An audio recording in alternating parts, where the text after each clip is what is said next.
Somewhere in the cypress swamps of Louisiana, there exists a sealed archive that the Church has never acknowledged. 12 birth certificates, all dated between 1847 and 1852, each bearing the same father's name, a man who was property, not a person. The Vatican received a letter in October 1852 that was immediately classified under the highest level of secrecy, a designation reserved for matters that could shake the foundations of faith itself. Witnesses reported that when the Archbishop of New Orleans opened the package containing evidence from the convent of the Sacred Mercy, he wept openly for 3 hours before ordering every document burned. Yet somehow fragments survived in private collections, in faded journals, in whispered testimonies recorded by those who couldn't bear to let such truth disappear into silence. The official position remains that the convent simply closed due to financial difficulties, but the 12 women who took their vows there vanished from all church records on the same November night, as if they had never existed at all. Before we continue with the story of the Sacred Mercy Convent and the man whose existence the Church tried to erase, I need to ask you something. If you're listening from Louisiana, from anywhere in the Deep South, or from any corner of this country where hidden histories still whisper through the walls of old buildings, leave a comment telling me where you're from. This channel survives because of listeners like you who hunger for the truth that history tried to bury. Hit that subscribe button because what you're about to hear has never been told in full. And stories like this deserve to be remembered, no matter how uncomfortable they make us feel. The truth about what happened at Sacred Mercy didn't begin with scandal. It began with what the people of St. Landry Parish believed to be an act of uncommon charity. St. Martinville sat like a pearl of French civilization in the humid embrace of the Teche country 23 May, south of Opelousas, where the Bayou Teche wound through sugar plantations and cypress groves thick enough to swallow the afternoon sun. The town had been established by French aristocrats fleeing the Revolution, and by 1842 it maintained a stubborn European elegance despite the Louisiana heat that wilted collars and turned imported silk to ruin. The central square boasted the Church of St. Martin Detour, its steeple visible for miles across the flat delta landscape. A beacon of Catholic faith in a region where voodoo drums sometimes echoed from the slave quarters after midnight and where French, English, Spanish, and Creole mixed into a linguistic stew that confused outsiders. 3 ME north of town, accessible only by a narrow shell road that turned to impossible mud during the rainy season, stood the convent of the Sacred Mercy. The building had been erected in 1838 by Madame Celeste Dufosa, a childless widow whose sugar fortune had grown so vast that she sought to purchase her way into heaven through conspicuous piety. The convent was intended to house a small community of teaching sisters who would educate the daughters of wealthy planters while offering Christian instruction to slave children on Sundays. A progressive notion for the time, though one that stopped well short of suggesting that black children and white should share the same classroom or the same catechism. The structure itself was built in the West Indies style, raised on brick piers to combat flooding, with wide galleries on both floors that caught whatever breeze might stir the thick air. Madame Dufosa had insisted on French windows that opened floor to ceiling, on plaster walls painted a cool yellow that reminded her of Provence, on a chapel with stained glass shipped from Lyon at tremendous expense. The surrounding grounds encompassed 12 acres of gardens, kitchen plots, a small cemetery surrounded by an iron fence, and at the far edge of the property, hidden behind a screen of live oaks draped in Spanish moss, a cluster of dependencies, kitchen, laundry, storage buildings, and quarters for the 3 slaves who maintained the property. By 1845, the convent housed exactly 12 sisters, all under the age of 35, all from respectable French and Creole families of the region. They had taken perpetual vows of poverty, chastity, and obedience. Their days followed the ancient rhythm of canonical hours: matins before dawn, lords at sunrise, prime, tur, sex, nun, vespers, and finally compline before the great silence of night. Between prayers, they taught rudimentary letters to the daughters of planters, stitched elaborate altar cloths, tended their gardens, and maintained the kind of separation from worldly affairs that their vows demanded. They were under the supervision of Mother Superior Thérèse Baron, a woman of 52, whose family owned one of the largest sugar operations in the parish and whose steely faith was renowned throughout the diocese. The 3 slaves who served the convent had been donated by various benefactors: an elderly woman named Hella who managed the kitchen, her daughter Margot who did the washing and for the heavy work of the grounds, the maintenance of the buildings, the chopping of wood and clearing of drainage ditches. A young man whose name would eventually be inscribed in those 12 birth certificates. His name was Matthias, and he had been purchased specifically for the convent in March of 1845 from an estate sale in New Iberia. He was 22 years old, of unusually light complexion, the result of generations of forced unions between enslaved women and their owners, standing 6 tall with broad shoulders and the kind of quiet intelligence that made some white men nervous, and others assumed he'd make a good house servant. The convent paid $650 for him, a price that Madame Dufossade's executive considered reasonable for a healthy male in his prime. The bill of sale described him as a likely Negro man, healthy in body, sound of limb, skilled in carpentry and garden work, of docile temperament. What the bill of sale did not mention, because such things were irrelevant to property transactions, was that Matthias could read, a dangerous skill he'd acquired secretly from the overseer's daughter on his previous plantation. It did not mention that his mother had been sold away when he was 7 years old, or that he'd seen his father beaten to death for the offense of looking a white man in the eye. It did not mention the scars on his back from a whipping he'd received at age 15 for the crime of asking permission to visit his sister on a neighboring plantation. Such details were not part of his value. His value resided in his muscles, his youth, his projected years of productive labor. The sisters, for their part, treated him with the distant benevolence that their faith prescribed for all God's creatures. They did not speak to him directly. Such intimacy would have been inappropriate, but rather issued instructions through Mother Superior T.Z., who in turn conveyed them with the same crisp efficiency she used for all practical matters. He slept in a small room off the tool shed, took his meals alone, and was expected to make himself invisible unless called upon for specific tasks. He repaired the chapel roof when winter storms damaged the shingles. He maintained the drainage ditches that kept the property from flooding. He tended the vegetable gardens that fed the community. He was, in every practical sense, a ghost who performed miracles of labor without possessing the substance of a soul that might demand recognition. The arrangement worked smoothly for 8 months. Then, in November of 1845, something shifted in the careful equilibrium of the convent, though exactly when or how would later become a matter of heated dispute among those few who knew enough to dispute anything at all. The first indication that something had gone profoundly wrong came not from within the convent walls, but from the observations of Monsieur Laurent Guidry, whose plantation bordered the convent property to the east.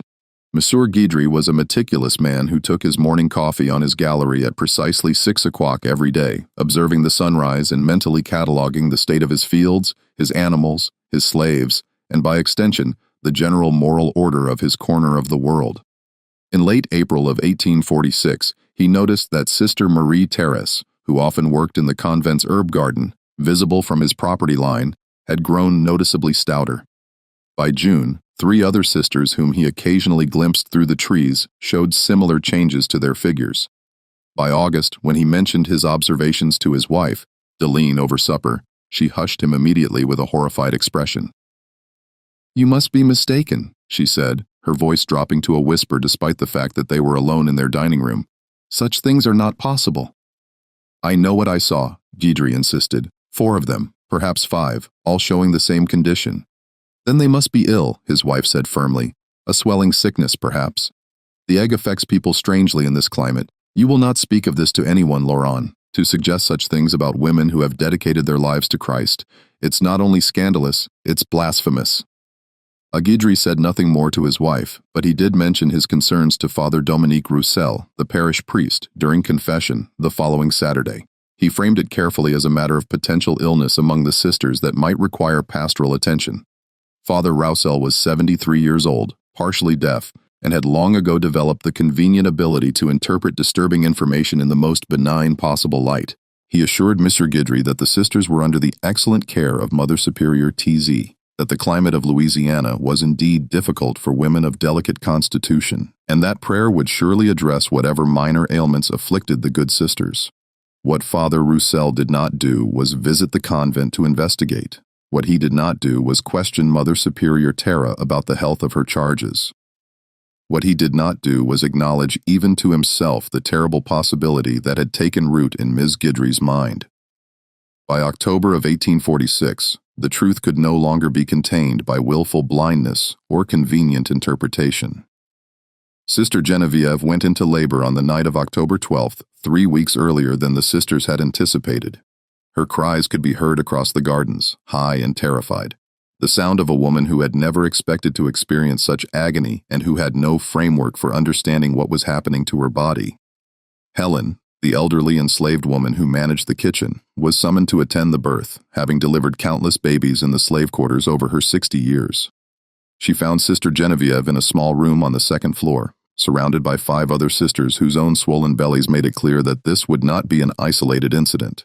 The baby was born just after midnight, a girl light-skinned but unmistakably of mixed race with Matthias's high cheekbones and Sister Genevieve's delicate hands. 3 days later, Sister Marie Claire delivered a boy. By Christmas of 1846, 6 babies had been born within the convent walls. 4 girls and 2 boys, all healthy, all bearing the undeniable evidence of their parentage. The convent did not summon a doctor. No priest was called to perform baptisms. No birth records were filed with the parish courthouse. The babies simply appeared, were wrapped in blankets cut from old altar cloths, and were tended by sisters whose theological training had not prepared them for the practical realities of infant care. They cried through the night offices. They nursed during the hours meant for silent contemplation. They transformed the convent from a place of ordered devotion into something else entirely, a strange hybrid of monastery and nursery, where women who had renounced motherhood found themselves elbow-deep in soiled swaddling and sour milk. And through it all, Matthias continued his work in the gardens, repairing fences, chopping wood, his face a careful blank that revealed nothing of what he thought or felt or understood about his role in the catastrophe unfolding around him. Mother Superior TZ understood that silence was no longer sufficient. The situation demanded action, but the nature of that action presented a theological and practical puzzle that her 52 years of unwavering faith had not prepared her to solve. She summoned Matthias to her office on a January morning in 1847, the first time she had spoken to him directly in the 22 months he had lived on the property. He stood in the doorway, cap in hands, eyes fixed on a point somewhere past her left shoulder, as custom demanded. "You understand the gravity of what has occurred," she said. It was not a question. "Yes, ma'am," he said quietly. "These women took vows before God, sacred vows. They renounced the world, the flesh, all earthly attachments.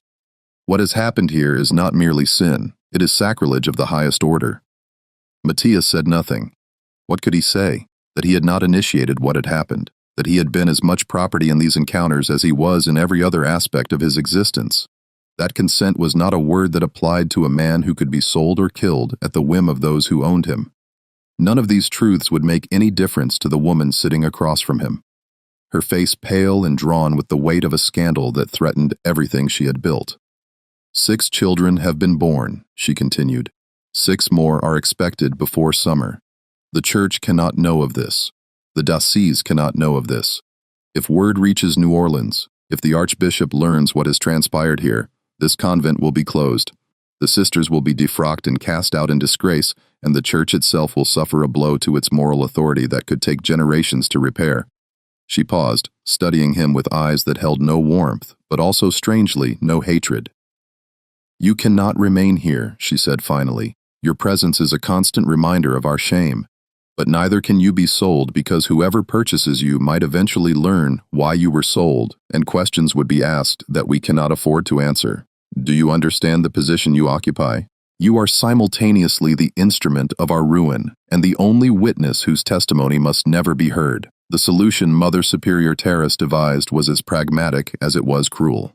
Matthias would remain on the property, but he would be moved to the far edge of the grounds, to a small cabin that had once housed the previous groundskeeper, located so deep in the cypress grove that even the sound of the chapel bells barely reached it.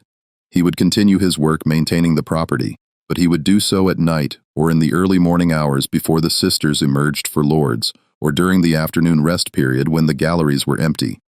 He would become even more of a ghost than he had been before, a phantom whose labor sustained the community, but whose face must never again be seen by those whose lives he had irrevocably altered.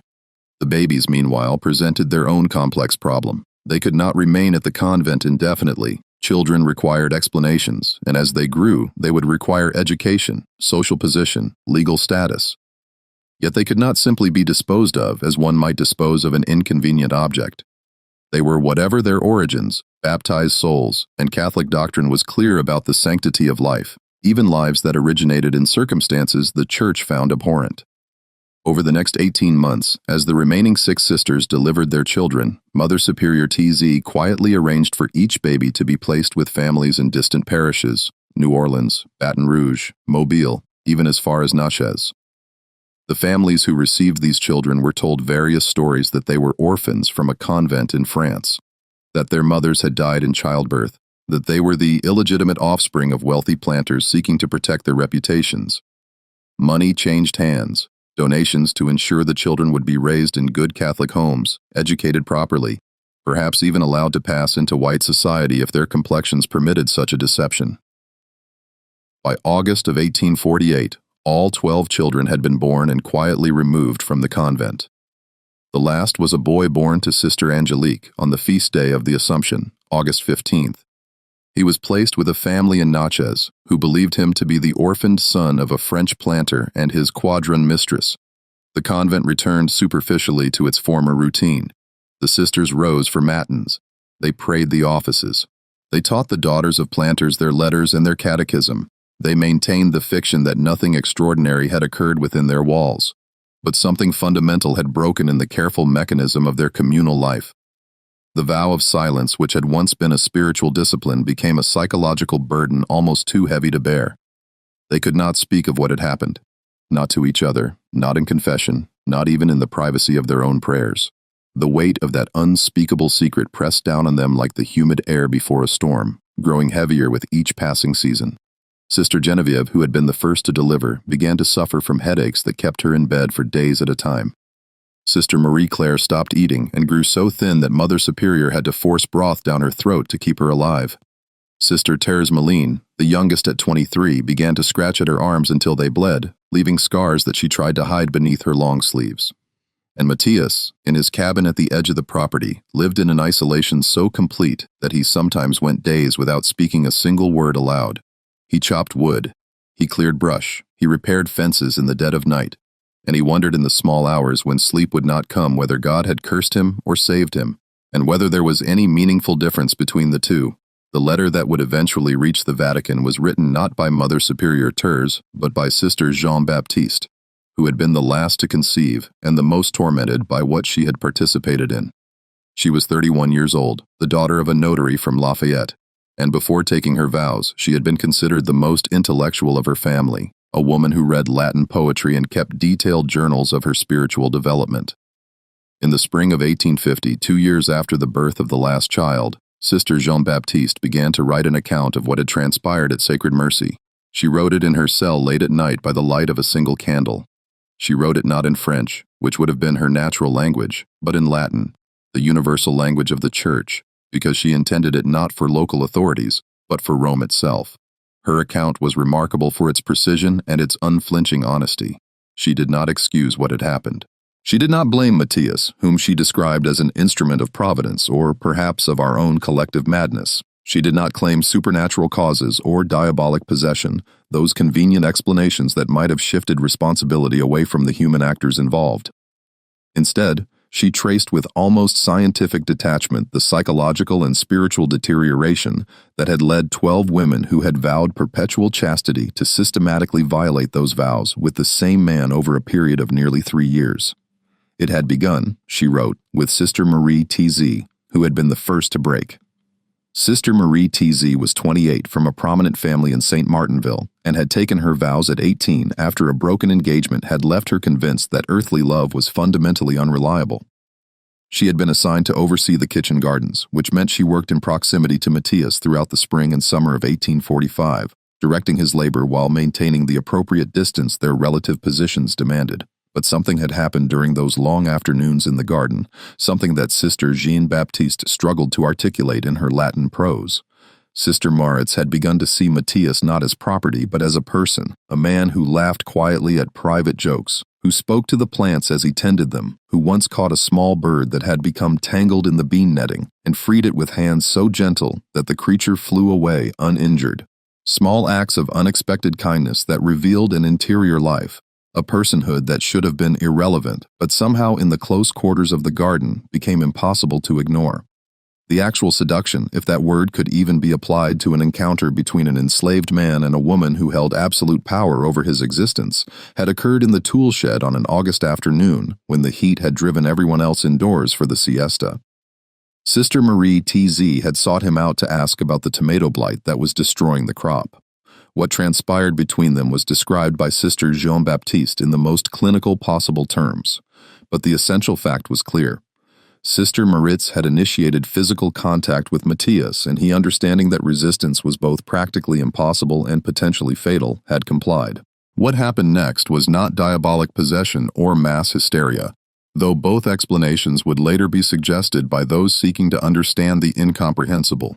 What happened was more subtle and more damning. Sister Marie TZ had confessed to Sister Angelique, seeking comfort or absolution, or perhaps simply someone to share the enormous weight of what she had done. But confession between sisters was not the same as confession to a priest. There was no formal absolution, no penance assigned, no mechanism for processing the enormity of the sin. Instead, there was only the shocking intimacy of shared transgression. Sister Angelique, hearing the details of what Sister Maritz had experienced, found herself consumed by a curiosity she could not name and could not resist. Within a month, Sister Angelique had also sought out Matthias. The pattern once established replicated itself with the inexorable logic of a plague spreading through a closed population. Sister confessed to sister, seeking understanding from those who shared their vows and their isolation. But rather than creating a bulwark against further transgression, each confession seemed to normalize what had happened, to make it seem less impossible, less unthinkable. By the winter of 1845, 8 of the 12 sisters had broken their vows of chastity with the same man, and by spring, all 12 had followed. Sister Jean-Baptiste's account struggled to explain the collective psychology that had made this possible. How could 12 women, all from respectable families, all educated in the faith, all bound by sacred vows, have participated in something so fundamentally at odds with everything they professed to believe? She examined various explanations in her letter: the isolation of the convent from normal society, the fact that Matthias was enslaved and therefore existed in a legal and moral category that somehow seemed separate from normal prohibitions, the fact that he could not refuse them or expose them without risking his own life, the strange intimacy that develops in any closed religious community. The way transgression by one member made transgressing on by others seemed less impossible. But ultimately, she confessed, she could not fully explain it, even to herself. She could only document what had happened and leave it to wiser minds to determine what, if anything, it meant. The letter concluded with a plea that the Church intervene, that the scandal be investigated, that the sisters be given proper penance and the opportunity for genuine repentance. She sealed it carefully, addressed it to the Vatican Sacred Congregation for Religious, and entrusted it to a visiting priest from New Orleans who promised to ensure its safe delivery to Rome. What Sister Jean-Baptiste did not know was that the visiting priest, Father Almo Abayar, never sent the letter to Rome. Instead, after reading it in the privacy of his quarters in New Orleans, he summoned the Archbishop, and the Archbishop summoned Mother Superior Terra, and the matter was handled not by the Vatican, but by the diocese itself, in the manner that such matters had been handled for centuries, through silence, through burial, through the systematic erasure of evidence that anything untoward had ever occurred. The Archbishop of New Orleans, Henri-Marie Laurent, was 68 years old and had navigated countless scandals during his 3 decades of service to the Church in Louisiana. He had managed the fallout from priests who kept concubines, from financial irregularities in parish accounts, from the constant tension between French and American Catholics who viewed each other with mutual suspicion. But this was unprecedented in both its scope and its potential for devastating the Church's moral authority in a region where Protestant critics were always eager to find evidence of Catholic corruption. He arrived at Sacred Mercy on October 20, 1850 in a private carriage accompanied only by Father Haber and a Jesuit priest named Father Michel Dufin, who had been brought in specifically for his skill in canonical law and his reputation for discretion. They met with Mother Superior Terre and the 12 sisters in the convent's chapter house, a sparse room with whitewashed walls and narrow windows that looked out over the gardens where so much of what had transpired had begun. The Archbishop did not sit. He stood at the head of the long wooden table, his hands clasped behind his back, his face revealing nothing of what he felt or thought. He was a political man, a man who understood power and its careful manipulation, and he approached this crisis not as a spiritual problem, but as a problem of containment and control. "What Sister Zine Baptiste has written is true," he asked, his voice carrying the flat affect of someone determined not to betray emotion. "It is true," Mother Superior TZ said. She looked older than her 54 years, her face deeply lined, her hands trembling slightly in her lap. "All 12 of you participated in this situation. All 12, Mother Superior Terrace confirmed, and the man in question, this slave Matthias, he still resides on the property. He does." The Archbishop was silent for a long moment, staring out the window at something none of the others could see. "Where are the children?" Mother Superior Terz provided a list which Father Dufin carefully recorded in a leather-bound notebook. 12 names, 12 locations, 12 families who believed they had received orphans or illegitimate children in need of Christian homes. "They will need to be monitored," the Archbishop said discreetly, "to ensure that as they grow, no questions are asked that might lead back to this place. Father Dufin, you will handle that personally." "Of course, Your Grace," the Jesuit said quietly. The Archbishop turned his attention to the sisters themselves, studying each face in turn. What he saw there was not defiance or impenitence, but rather a kind of hollow exhaustion, the look of people who had been carrying an impossible weight for so long that they no longer remembered what it felt like to stand upright. "You understand that what you have done is not merely a violation of your vows," he said. "It is a scandal that, if it became public, would be used by enemies of the Church to argue that Catholic religious life is fundamentally corrupt. That vows mean nothing, that the spiritual authority of the Church is a sham. Your actions have placed in jeopardy not only your own souls but the faith of countless believers who trust that consecrated religious are different from ordinary sinners. Do you comprehend the magnitude of this?" Several of the sisters began to weep. Sister Jean-Baptiste kept her eyes fixed on the table, her face pale but composed. "What would you have us do?" Sister Maritz asked finally, her voice barely above a whisper. The Archbishop drew a long breath. "You will leave this place tonight. You will be dispersed to different convents across the region, 1 sister per community, never 2 together. You will take new names. You will never again speak of what happened here, not to each other, not in confession, not even on your deathbeds. You will consider yourselves under a perpetual seal of secrecy, violation of which will result in immediate excommunication and eternal damnation. You will spend the remainder of your lives in prayer and penance, but you will do so in silence, and you will do so apart from one another." "And what of Matthias?" Mother Superior TZ asked. The Archbishop's face hardened. "The man presents a unique problem. He cannot be freed because free people ask questions and tell stories. He cannot be sold for the same reason. His continued existence is a threat to everything we seek to protect." The implication hung in the air, ugly and unmistakable. "Your Grace, Father," Here said carefully, "the Church cannot be seen to countenance murder." "The Church countenance is nothing," the Archbishop said coldly. "The Church knows nothing of what has transpired here. Sacred Mercy will close due to financial difficulties. The property will be sold, and in the confusion of that closure, a slave who had been working the grounds will unfortunately disappear. Such things happen in Louisiana. Slaves run away, or they meet with accidents, or they are sold quietly to distant territories. No one will investigate too closely. No one will care particularly provided the official story is plausible." Sister Jean-Baptiste stood abruptly, her chair scraping against the floor. "You cannot mean to have him killed. He is innocent in all of this, more innocent than we are. We held all the power. We initiated everything that happened. He had no choice in any of it." The Archbishop regarded her with something that might have been pity, or might have been contempt. "Sister, you display a touching concern for the soul of a man you have grievously wronged, but I am afraid your opinion on this matter is not being solicited. The decision has been made. Father Dufin will ensure that it is carried out with mercy and dispatch."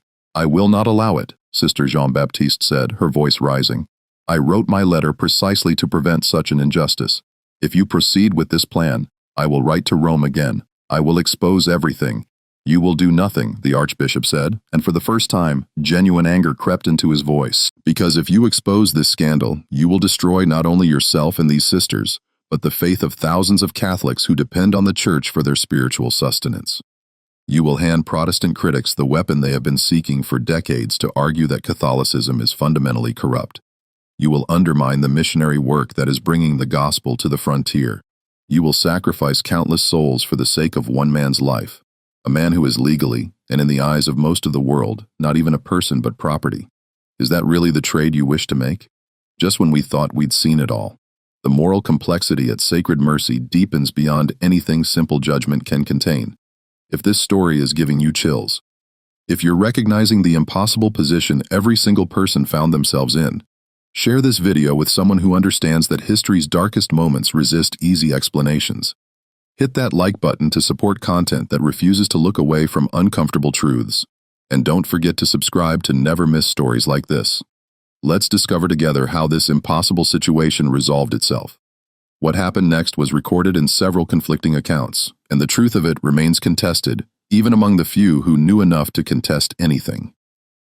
The official record states that the convent of the Sacred Mercy closed its doors on November 3, 1850, due to financial difficulties and the declining health of several sisters. The property was purchased by a planter from Assumption Parish who converted the buildings into a sugar mill. The sisters were dispersed to various religious communities throughout the region. The slaves who had served the convent, Helen, Margot, and Matthias, were sold as part of the estate liquidation. This is what appeared in the diocesan records in the legal documents filed with the parish courthouse, in the brief notice that ran in the New Orleans Catholic press. But there exists another account, one that survived only through the private journals of those directly involved and through oral testimonies passed down within families who had reason to remember. According to these sources, the truth was far more complex and far more dangerous than the official version suggested. On the night of October 31st, 1850, 3 days after the Archbishop's visit, Sister Jean-Baptiste left the convent grounds after complaint and made her way through the cypress grove to the cabin where Matthias lived in isolation. She found him sitting on the narrow porch, working by moonlight on a piece of carpentry, carving designs into a panel of cypress wood with tools that looked ancient in his hands. "They mean to kill you," she said without preamble. Matthias set down his knife carefully, though his hands did not shake. "I know," he said quietly. "You know, I've known since the Archbishop arrived. Maybe before men like him don't leave loose ends. I'm the loosest end there could be." Sister Jean-Baptiste sank onto the porch steps, her habit pooling around her in the darkness. For a long moment, neither spoke. Somewhere in the swamp, an alligator bellowed, a sound that had become as familiar as breathing during her years at Sacred Mercy. "I'm sorry," she said finally, "for all of it. For what we did to you. For not having the courage to refuse what the others had already done. For not stopping it before it started. For writing that letter thinking it would bring justice when all it's brought is this. You got nothing to be sorry for," Matthias said quietly. "Not to me, anyway.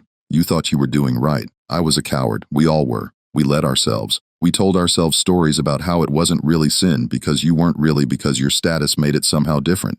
We created justifications that let us violate everything we claimed to believe. And now you'll pay the price for our weakness." Matthias picked up his knife again, turning it in his hands, watching how the moonlight caught the blade. "You going to run?" Sister Jean-Baptiste asked. "Where would I run to? I'm a light-skinned black man in Louisiana who can read and write. I'd be stopped at the first checkpoint. Questioned, examined. Without papers, without an owner to vouch for me, I'd be sold at auction or worse within a week. Running isn't freedom for someone like me. It's just a slower form of dying. Then what will you do? Same thing I've been doing. Chop the wood they tell me to chop. Fix what they tell me to fix. Wait for whatever's coming." Sister Jean-Baptiste stood, her legs unsteady beneath her. "I won't let them do this. You don't have a choice," Matthias said, not unkindly.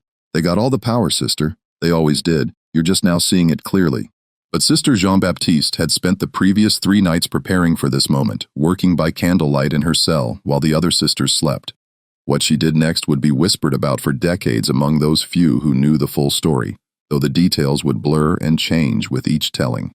On the morning of November 1st, All Saints' Day, she requested a private audience with Mother Superior Terrace. When it was granted, she presented a document she had prepared during those sleepless nights, a full written confession signed and dated detailing everything that had transpired at Sacred Mercy. The document ran to 17 pages of dense script. It included the names of all participants, the dates she could remember, the circumstances that had led to the first transgression, and those that had perpetuated it. It described with clinical precision how Sister Marie Terry had been the first, how the pattern had spread through confession and shared guilt, how each sister had rationalized what was happening through theological contortions that now seemed grotesque in retrospect. But most significantly, the document detailed the disposition of the 12 children, their current locations, the families who had received them, the amounts of money that had changed hands, and the false stories those families had been told. It named specific priests who had facilitated the placement. It referenced specific bank transactions from the convent's accounts. It provided, in essence, a complete roadmap that any investigator could follow to verify every element of the scandal. Sister Jean-Baptiste had made 4 copies of this document, each one painstakingly reproduced in her careful hand over those 3 nights. She kept one herself, hidden in the lining of her prayer book. The second she entrusted to Hen, the enslaved woman who had delivered all 12 babies with explicit instructions written in French. Though Hen could not read, she understood the gravity of what she held and knew to protect it. The third copy she had already mailed 3 days prior to a cousin in Mobile who was married to a journalist with connections to abolitionist newspapers in the North.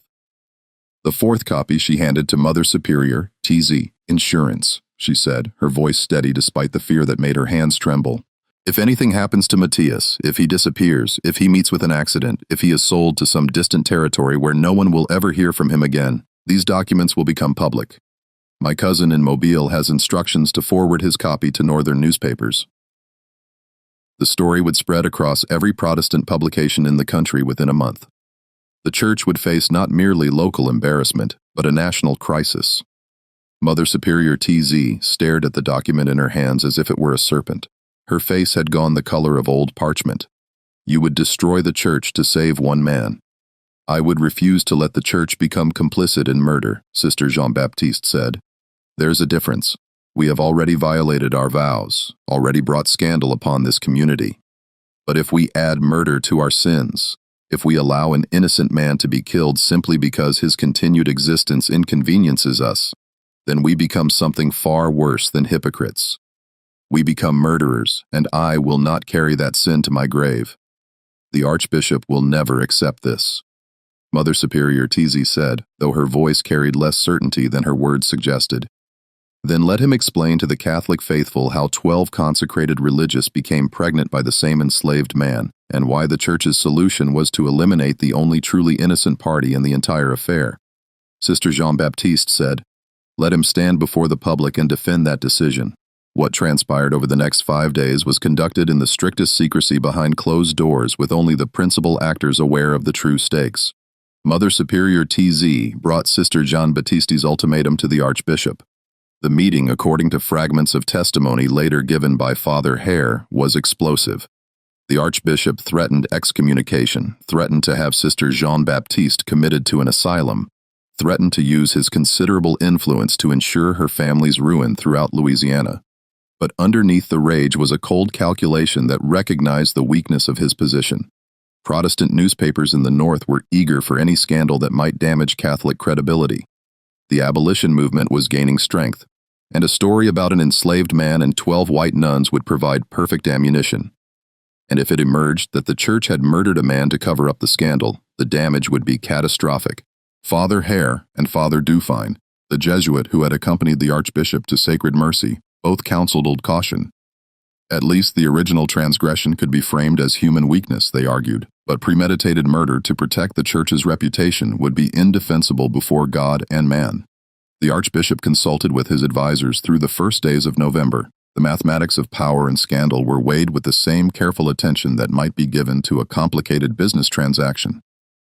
Finally, on November 5th, a compromise was reached. Sister Zéné Baptiste was summoned to meet with the Archbishop in the convent's chapter house. He did not sit. He stood with his hands clasped behind his back, his face revealing nothing. You have placed the Church in an impossible position, he said coldly. You have used threats and blackmail to force our hand. These are not the actions of a woman consecrated to God. No, Sister Jean-Baptiste agreed quietly. They are the actions of a woman who has already violated her vows so completely that one more sin in service of justice seems a small price to pay. The Archbishop's jaw tightened, but he continued. Nevertheless, we find ourselves constrained by your arrangements. The man Matthias will be manumitted. He will receive papers of freedom, money, and letters of introduction to Catholic communities in the North. He will be allowed to leave Louisiana unmolested. In exchange, you will surrender 3 of the 4 copies of your confession. The 4th may remain with your cousin in Mobile, but only as insurance against any future action on our part. If Matthias arrives safely in the north and remains unmolested, that copy is to be destroyed. Do you accept these terms? I accept them, Sister Jean-Baptiste said, with one additional condition. The Archbishop's eyes narrowed dangerously. You are in no position to make demands. I want to speak with Matthias before he leaves to explain what has been arranged and to receive his consent. Without that, I cannot be certain he is leaving freely rather than being coerced. A long silence followed. Finally, the Archbishop nodded curtly. You may speak with him once in the chapel with Father Dufine present as witness. But understand this, sister. You and the others will be dispersed immediately after Matthias's departure. You will be sent to different convents, separated permanently. You will never speak of this matter again, not to each other, not in confession, not on your deathbeds. You will live the remainder of your lives in penance and silence. This is not negotiable, I understand. Sister Jean-Baptiste said the meeting took place on the evening of November 7th in the convent's chapel. The space was lit only by the eternal flame before the tabernacle and a few candles that cast long shadows across the empty pews. Matthias entered wearing new clothes, a simple but decent suit of brown wool, a white shirt, a black vest. He looked uncomfortable in the formal attire, his hands uncertain where to rest. Sister Jean-Baptiste approached him, stopping at a distance that convention required. For a long moment, neither spoke. They're letting you go, she said. Finally, you'll have papers, real papers, signed by the Archbishop. Money enough to start over. Letters that will help you find work in Ohio or wherever you choose to settle. Mia studied her face, searching for deception. Why? Because it's the only just outcome. Because you were blameless in all of this.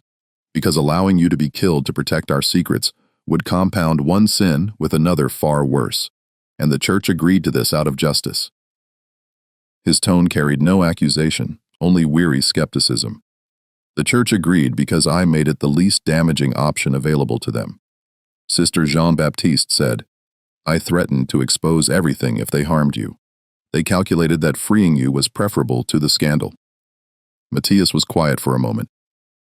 So I'm free because of blackmail. You're free because sometimes the only way to force powerful people to do the right thing is to make it in their interest. Sister Jean-Baptiste said, I'm not proud of the method, but I'm not ashamed of the result. What happens to you?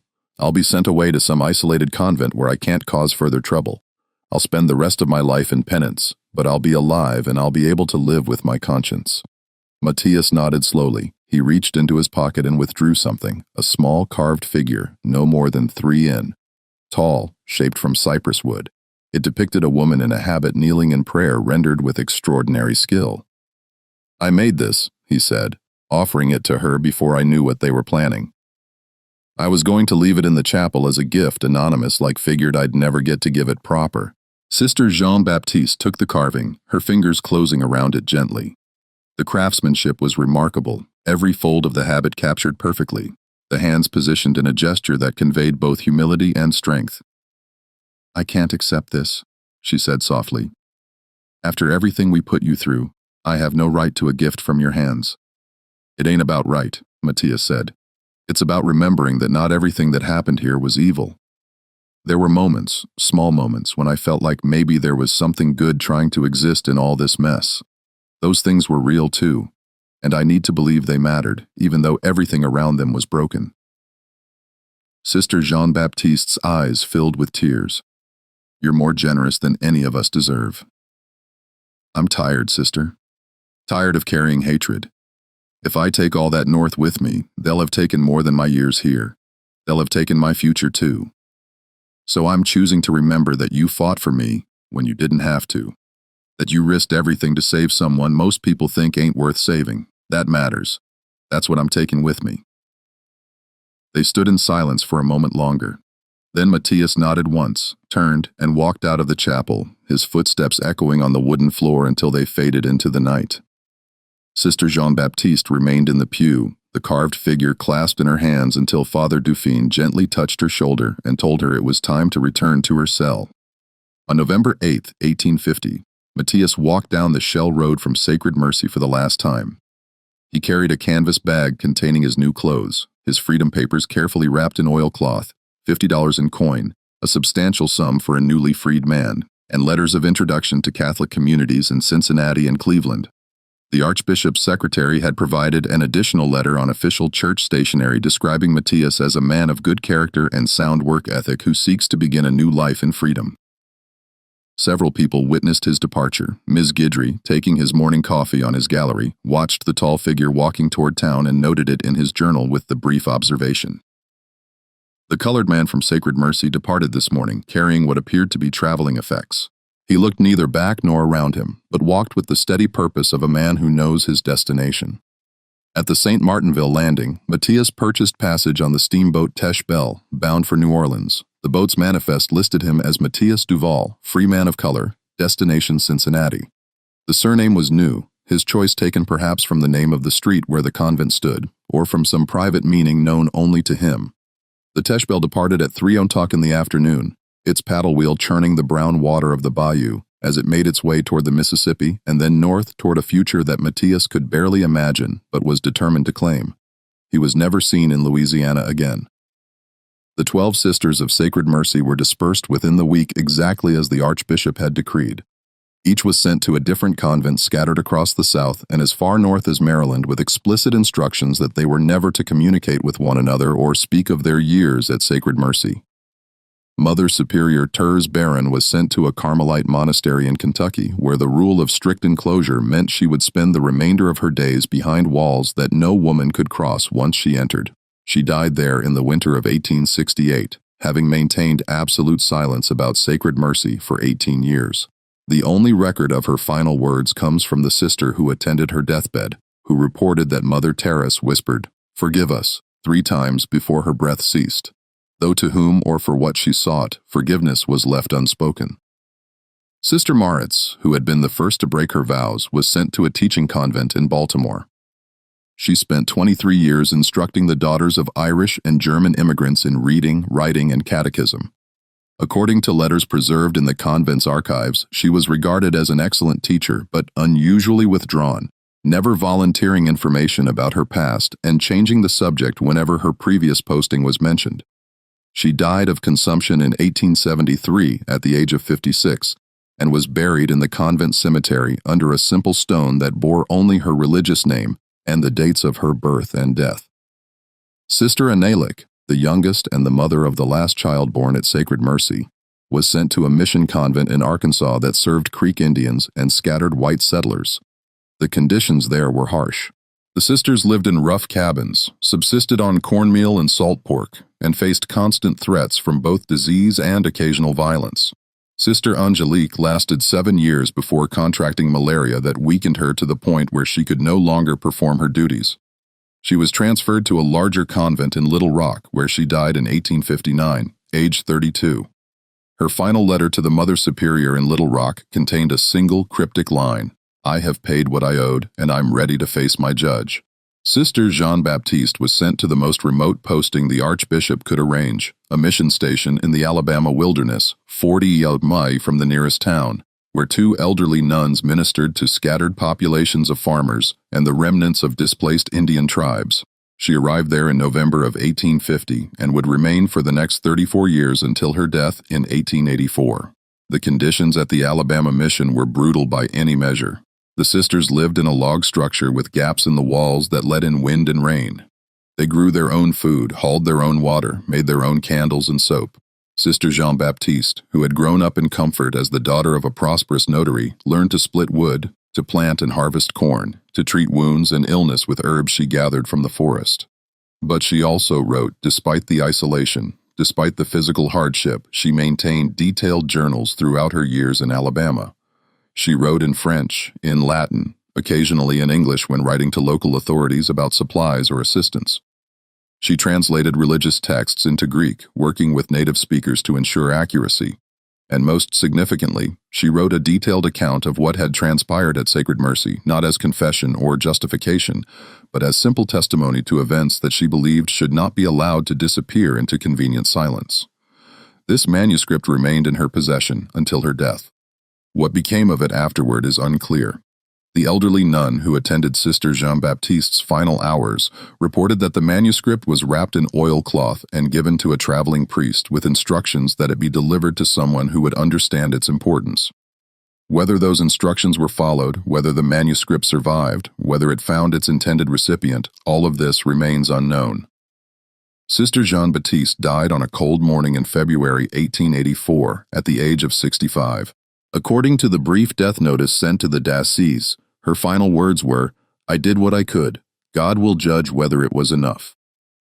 The 12 children born from the impossible unions at Sacred Mercy lived and grew, scattered across the South, each carrying within their bodies the evidence of a scandal that had been carefully buried. Their fates varied as widely as the circumstances of their placement and the color of their skin. The child born to Sister Genevieve in October 1846, the first baby, a girl, was placed with a wealthy Creole family in New Orleans. She was raised as their own, educated by private tutors, married at 17 to the son of another prominent family. She bore 5 children and died in 1901, never knowing that her mother had been a nun or that her father had been enslaved. Her descendants carried forward her light eyes and high cheekbones, genetic markers that appeared unexpectedly in subsequent generations without explanation. The child born to Sister Marie Claire, a boy with darker skin that made passing into white society impossible, was placed with a free black family in Baton Rouge who ran a cooperative business. He learned the trade, worked with his hands, married a free woman of color when he was 23. During Reconstruction, he briefly participated in local politics, serving on a parish committee before the imposition of Jim Crow laws made such participation impossible. He died in 1898, having lived to see most of the gains of Reconstruction reversed. But he died free, surrounded by children and grandchildren who bore his name. The child born to Sister Angelique, the last baby delivered on the Feast of the Assumption, was placed with a family in Natchez.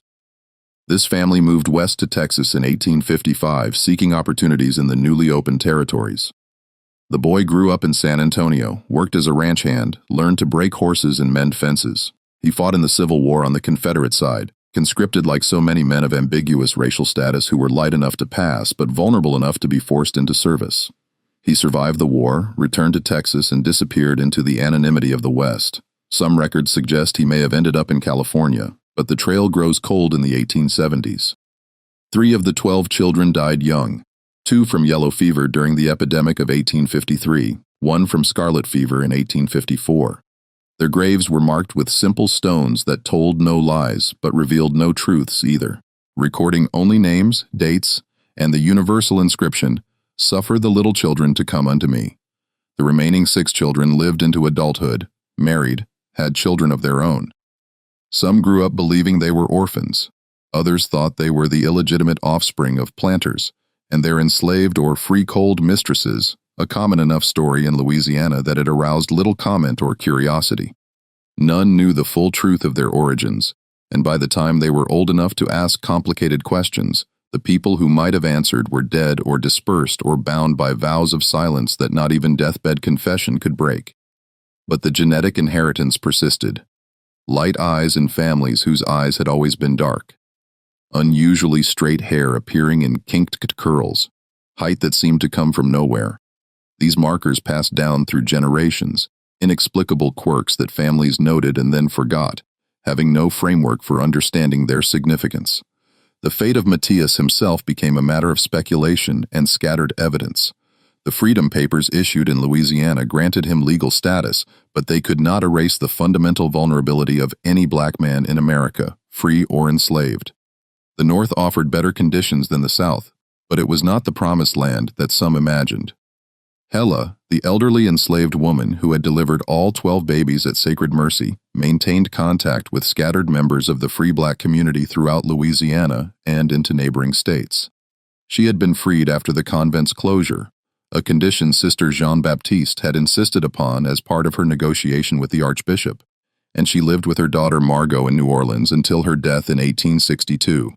In the years before she died, Helen occasionally received news through the network of free people of color, news that filtered down from the North through travelers and letters and the informal channels that connected black communities across great distances. She told her daughter Margot that she had heard Matthias reached Cincinnati safely, that he found work as a carpenter, that he married and started a family. Whether this was true or simply what Helen wanted to believe remained uncertain. What is certain is that in the 1860 census for Cincinnati, there appears a listing for Matthias Duval Mulatto Carpenter, age 37, living with a wife named Sarah and 3 children. The ages align with the man who left Louisiana in 1850. The profession matches, the name carries through. If this was indeed the same Matthias, and the circumstantial evidence suggests it was, then he achieved what he had been denied his entire life in Louisiana, a family that bore his name, children who were born free rather than into bondage, work that he was paid for rather than forced to perform, and a community that recognized him as a man rather than property. He would have witnessed the Civil War from Cincinnati, would have seen the waves of refugees fleeing north as the conflict ground on, would have perhaps contributed to the war effort in whatever ways were available to black men in Ohio. He would have lived to see slavery abolished, would have heard the news of Lee's surrender and Lincoln's assassination, would have experienced the brief hope of Reconstruction and its subsequent betrayal.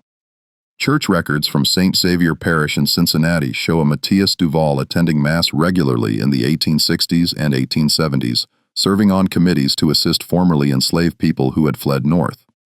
A receipt book from a Cincinnati furniture workshop shows payments to M. Duval for custom carpentry work in 1871 and 1873. A marriage record from 1875 shows the marriage of Marie Duval, daughter of Matthias Duval, to Thomas Freeman, laborer. These fragments suggest a life lived quietly, productively, in the kind of anonymity that allowed a man to build something permanent out of the wreckage of his past. If this was Matthias, and the preponderance of evidence suggests it was, then he lived to the age of 61, dying in Cincinnati in the winter of 1884, the same year that Sister Jean Baptiste died in Alabama. His death certificate listed the cause as pneumonia and noted that he was survived by a wife, 3 children, and 7 grandchildren. The brief obituary in the Cincinnati Gazette described him as a respected craftsman and member of St. Xavier Parish, who will be missed by his family and community. There was no mention of Louisiana, no reference to Sacred Mercy, no hint of the 12 children he had fathered under circumstances he had no power to refuse. As far as Cincinnati knew, he was simply a freed man who had made good, one of thousands who had built new lives in the North. The building that had housed Sacred Mercy stood empty for several years after the closure, slowly deteriorating in the humid Louisiana climate.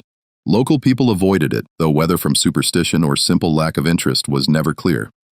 In 1855, it was finally purchased by a planter named Etienne Boudreau, who converted it into a sugar processing facility. The chapel was stripped of its religious furnishings, the stained glass windows sold to a church in Baton Rouge, the altar dismantled. The building burned to the ground in 1867 during the chaos of Reconstruction. The cause was listed as unknown origin in parish records, though fires were common during that turbulent period and rarely investigated thoroughly. Some said it was Confederate sympathizers punishing Boudreau for his cooperation with Union authorities. Others whispered that it was former slaves who knew enough about the building's history to want it erased. The truth, like so many truths from that era, disappeared into the smoke. The foundations remained visible for years afterward, slowly being reclaimed by the swamp. The cemetery at the far edge of the property survived, its iron fence rusting but intact, its stones marking the graves of sisters who had died before the scandal and of stillborn children from planter families. By the 1890s, even the foundations had disappeared beneath the relentless growth of Louisiana vegetation. The location of Sacred Mercy became a matter of speculation and fading memory. Old-timers in St. Martinville could point vaguely toward the north and say the convent was out that way somewhere, but precise locations were lost as the men and women who had known the place firsthand died off. The scandal that the archbishop had feared never materialized, at least not during the lifetimes of those involved. The story was told only in whispers, passed down within families who had reason to remember. Descendants of Helen who had delivered the babies, relatives of the sisters who knew something had gone terribly wrong, but could never learn the full truth, members of the 12 families who had received the children, and sometimes noticed peculiarities that didn't quite align with the stories they had been told. The church survived as it had survived countless scandals before through the time-tested strategy of silence, dispersal, and the systematic erasure of inconvenient evidence. The official records remained pristine, unmarred by any hint of impropriety. Sacred Mercy appeared in diocesan histories as simply another small convent that had operated for a brief period before financial difficulties forced its closure. Unremarkable, unmemorable, unworthy of further investigation. But the evidence persisted anyway in fragments. The bill of sale for Matthias preserved in estate records, the baptismal certificates for some of the children with details that didn't quite match their supposed origins. The freedom papers issued to Matthias filed with the parish courthouse showing an unusual level of detail and an archbishop's signature on a document that normally would have required only a magistrate's approval. The letters of introduction, some of which survived in the archives of churches where Matthias had presented them, asking for assistance in ways that suggested circumstances more complicated than a simple manumission. These fragments remained scattered through archives and private collections, meaningless to most who encountered them, their significance understood only by those who knew enough to connect them to the larger story. And those who knew enough were by design scattered and silenced, bound by vows or by prudence to carry their knowledge to the grave. Somewhere in the cypress swamps of Louisiana, beneath the water and the rot and the endless cycle of growth and decay, lie the physical traces of Sacred Mercy, the bricks of its foundations, the iron of its fences, the stones of its cemetery. And somewhere in the bloodlines of America, in Louisiana and Texas and Ohio and California, and places farther still, live the genetic descendants of what happened there, carrying within them the inheritance of 12 women who renounced motherhood and one man who was given no choice in his fatherhood. The scandal remained buried as the archbishop intended. But the truth, like water finding its way through limestone, continued to seep through the carefully constructed barriers of silence. It emerged in family stories that didn't quite make sense, in genetic traits that appeared without explanation, in documents that survived when they should have been destroyed, in the stubborn human need to understand origins even when those origins are forbidden knowledge. Sister Jean Baptiste, writing in her isolated mission in Alabama, had understood this. She had written in one of her journals, "Truth is more persistent than power. We may bury it, may threaten those who speak it, may create elaborate structures of silence to contain it, but truth is patient. It waits, and eventually in ways we cannot predict or control. It surfaces not always in the form we expect, not always when it can do the most good, but it surfaces nonetheless because truth is what remains when all the lies have been forgotten." What happened at Sacred Mercy between 1845 and 1850 was a scandal born from the intersection of slavery, religious authority, human weakness, and institutional power. It was enabled by a system that made some people property and gave others absolute control over that property. It was perpetuated by isolation, by the particular psychology of closed religious communities, by the ways that transgression by one person makes transgression by others seem less impossible. It was covered up through threats and dispersal and the calculated eraser of evidence. But it was also, in its strange and terrible way, a story about resistance to that cover-up. Sister Jean Baptiste's refusal to let Matthias be murdered was itself a form of resistance, imperfect, compromised, achieved through blackmail rather than righteousness, but resistance nonetheless. Her insistence that his life mattered more than the Church's reputation challenged the fundamental logic of institutional self-protection that has governed powerful organizations since the beginning of recorded history. The 12 children born at Sacred Mercy grew up and had children of their own, and those children had children until the bloodlines dispersed across the country and mixed with others until tracking them became impossible. They lived ordinary lives. These descendants, some prospered, some struggled, some died young, some lived to old age. They were farmers and merchants, teachers and laborers, soldiers and ministers. They bore no mark of their origins except in the subtle variations of feature and complexion that all humans carry as evidence of their complex ancestries. And somewhere in the north, in a cemetery in Cincinnati, there may lie the grave of Matthias Duval, marked with a simple stone bearing dates that would have made him 61 years old at death. Exactly the right age for a man who was 22 when he was purchased for Sacred Mercy in 1845. Whether anyone who visited that grave knew the full story of the man buried there is doubtful. But the stone remains, as stones do, marking a life that was lived despite everything that tried to prevent it, a testament to survival, if not to justice. This is what we know of Sacred Mercy, assembled from fragments and testimony, from whispered stories and documentary evidence, from the stubborn persistence of truth, even in the face of institutional power determined to suppress it. The full story may never be recovered. Too many records were destroyed. Too many witnesses died with their knowledge. Too many threads lead to dead ends or ambiguities that cannot be resolved with certainty. But enough survives to know that something extraordinary and terrible happened in that convent in the Louisiana swamp, something that the church tried desperately to erase, and that the eraser was only partially successful. The story persisted in fragments, in whispers, in the bloodlines of descendants who carried within them the genetic evidence of events their ancestors tried to bury. This mystery shows us that history's most carefully guarded secrets rarely disappear completely, even when the powerful deploy every resource at their disposal to ensure silence. Truth seeps through the barriers we construct around it, emerges in unexpected places, refuses to be completely buried. What happened at Sacred Mercy was hidden successfully enough that it never became the national scandal the Archbishop feared during the lifetimes of those involved, but it was not hidden successfully enough to disappear entirely. The evidence survived, scattered and fragmentary, airy, but real. What do you think of this story? Could such a thing really have happened in the shadowed corners of American religious history, hidden behind the respectable facade of a teaching convent in Louisiana? Was Sister Zine Baptist's method of protecting Matthias, blackmail, threats, the willingness to expose the church to scandal justified by the circumstances? Or did she simply trade one form of coercion for another? And what do we owe to the descendants of those 12 children who lived and died without ever knowing the truth of their origins? Leave your comment below and tell me what you think about this complex story of power, guilt, survival, and the limits of institutional silence. If you found this exploration of a hidden scandal compelling, if it made you think about how power operates and who pays the price when the powerful seek to protect themselves, subscribe, hit the notification bell, and share with someone who appreciates history's darker truths. The past is never as simple as we wish it were, and the stories that make us most uncomfortable are often the ones most worth remembering because they teach us something essential about human nature and the structures of power that shape all our lives. See you in the next video. See you in the next video. See you in the next video. See you in the next video. See you in the next video. See you in the next video. See you in the next video. See you in